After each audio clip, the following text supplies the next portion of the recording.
بسم اللہ الرحمن الرحیم، اللہ کے نام سے شروع جو بڑا مہربان نہایت رحم والا ہے۔ حضرت معاذ بن جبل بیان کرتے ہیں، ایک روز رسول اللہ صلی اللہ علیہ وآلہ وسلم ہمیں نماز فجر پڑھانے کے لیے تشریف نہ لائے۔ قریب تھا کہ ہم سورج طلوع ہونے کا مشاہدہ کر لیتے، پھر آپ بہت تیزی سے تشریف لائے، چنانچہ نماز کے لیے اقامت کہی گئی۔ رسول اللہ صلی اللہ علیہ وآلہ وسلم نے اختصار کے ساتھ نماز پڑھائی۔ پس جب آپ صلی اللہ علیہ وآلہ وسلم نے سلام پھیرا تو آواز بلند فرمایا، اپنی جگہوں پر ایسے ہی بیٹھے رہو۔ پھر آپ صلی اللہ علیہ وآلہ وسلم نے ہماری طرف متوجہ ہو کر فرمایا، میں ابھی تمہیں بتاتا ہوں کہ میں تمہیں نماز پڑھانے کے لیے کیوں نہیں آیا۔ میں رات کو بیدار ہوا، وضو کیا اور جس قدر مقدر میں تھا میں نے نماز پڑھی۔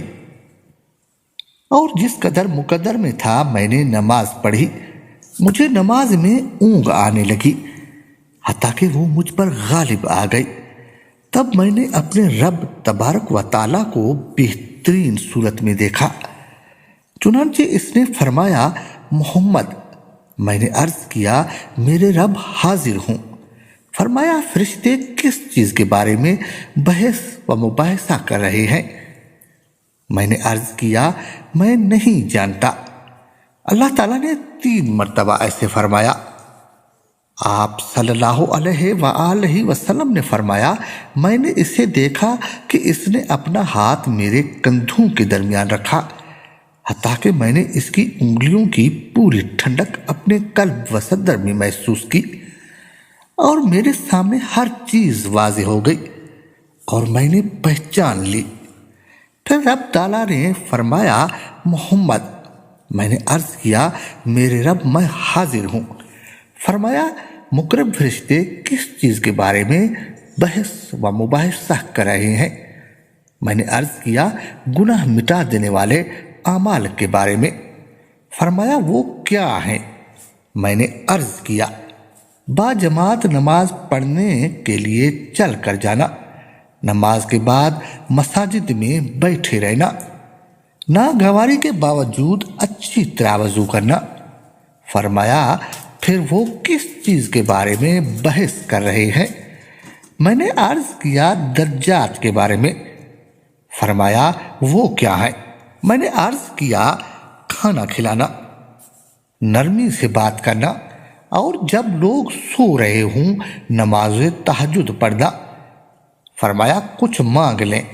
آپ صلی اللہ علیہ وآلہ وسلم نے فرمایا، میں نے عرض کیا، اے اللہ، تجھ سے نیک اعمال بجا لانے، برے کام چھوڑ دینے اور مساکین سے محبت کرنے کی توفیق مانگتا ہوں، اور یہ کہ تو مجھے بخش دے اور مجھ پر رحم فرما، اور جب تو کسی قوم کے فتنے سے دوچار کرنا چاہے تو مجھے اس میں مبتلا کیے بغیر فوت کر دینا۔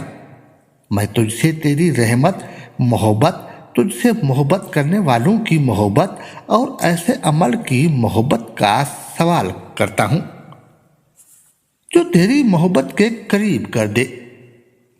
پھر رسول اللہ صلی اللہ علیہ وآلہ وسلم نے فرمایا، یہ خواب حق ہے، بس اس سے یاد کرو اور پھر اسے دوسروں کو بتاؤ۔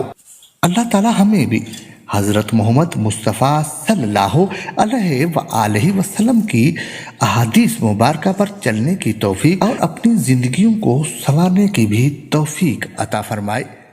آمین ثم آمین۔